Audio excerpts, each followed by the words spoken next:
Hello, my name is Jeff Liebmann. I'm the consulting minister at the Unitarian Universalist congregation of Smithton, Pennsylvania. This is another of our ongoing series of online sermons. This sermon was for Independence Day and is titled Obedience. The words for our chalice lighting, the reflection reading, and the closing words all come from a speech given by Unitarian Adlai Stevenson, who ran for president 2 times in the 1950s. The title of the speech was The Nature of Patriotism. It was always accounted a virtue for one to love one's country. With us, it is now something more than a virtue. It is a necessity, a condition of survival. When an American says that he loves his country, he means not only that he loves the New England hills, the prairies glistening in the sun, the wide and rising plains, the great mountains and the seas. He means that he loves an inner air, an inner light in which freedom lives and which one can draw the breath of self-respect.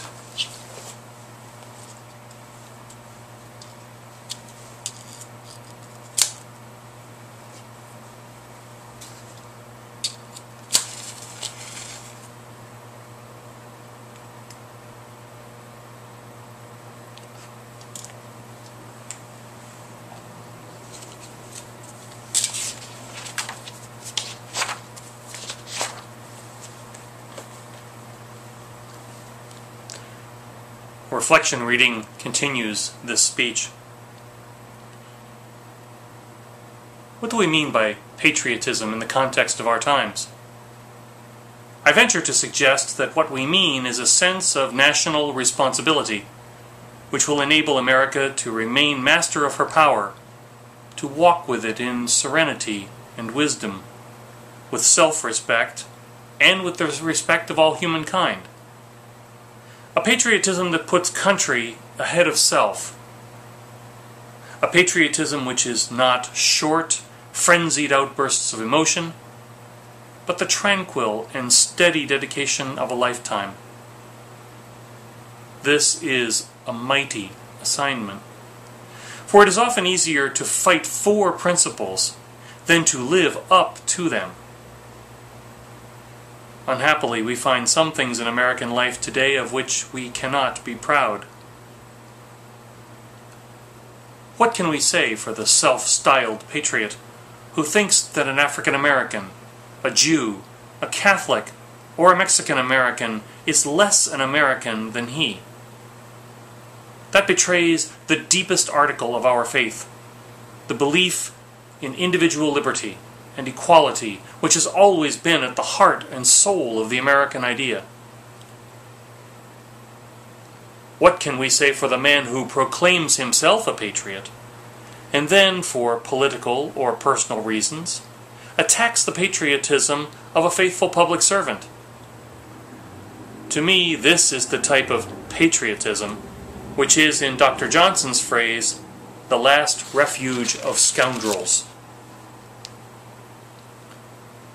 The anatomy of patriotism is complex, but surely intolerance and public irresponsibility cannot be cloaked in the shining armor of rectitude and righteousness.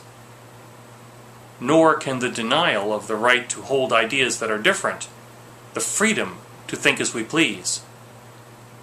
To strike the freedom of the mind with the fist of patriotism is an old and ugly subtlety. And the freedom of the mind, my friends, has served America well. The vigor of our public life, our political life, our capacity for change, our cultural, scientific, and industrial achievements all derive from free inquiry, from the free mind, from the imagination, resourcefulness, and daring of men and women who were not afraid of new ideas. Most of us favor free enterprise for business. Let us also favor free enterprise for the mind. For in the last analysis, we would fight for the death to protect it. Why is it then that we are sometimes slow to detect it, or are indifferent to the dangers that beset it?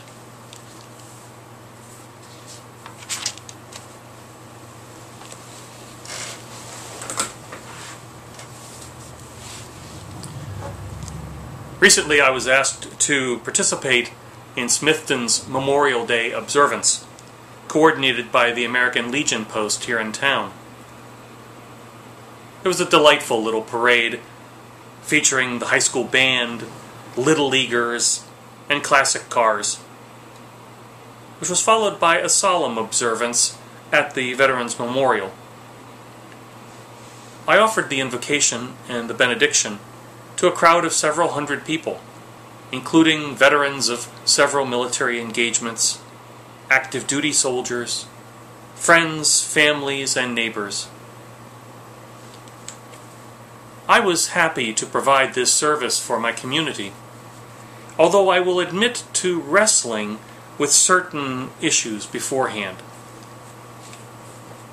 For instance, this was my first public prayer, offered to a broadly interfaith and largely Christian audience.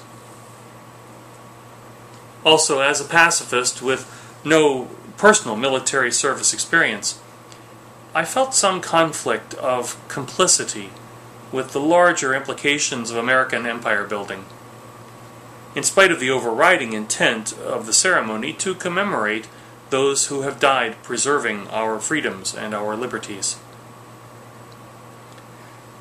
I found it difficult not to think of those soldiers who died because of friendly fire. I found it challenging not to think of those countless civilians who've lost property, health, even their lives, due to aerial bombings. I found it hard not to think of mothers, fathers, sisters, brothers, wives, and husbands forced to cope with the death of young loved ones. I found it demanding not to dwell on the not-so-noble reasons my country has gone to war during my lifetime. I found it tough to balance the memorial aspects of our patriotic observances with our glorification of the symbols of America over the ideals for which my country stands. For instance, occasionally Unitarian Universalist congregations face the issue of whether or not to display an American flag in their sanctuaries, especially on national patriotic holidays such as Independence Day. Doing so, of course, raises issues of separation of church and state, and the potential for at least indirectly supporting governmental actions that stand at odds with our religious convictions. On the other hand, Unitarian Universalism stands for human rights and democracy, largely because so many of the founders of this nation, such as John Adams and Thomas Jefferson, were themselves Unitarians. This is a complex issue, capable of raising very strong emotions on both sides. But this intriguing debate is not what lies heavily on my mind today. On this day of national revelry, of fireworks and fanfare, the fate of the souls of my countrymen and women troubles me. The future of the collective souls of the American people concerns me. Whenever that arm of patriotism flails unchecked by the voice of reason and the compassionate heart, I worry whether that hand will clench into a fist of intolerance or open into a clasp of friendship.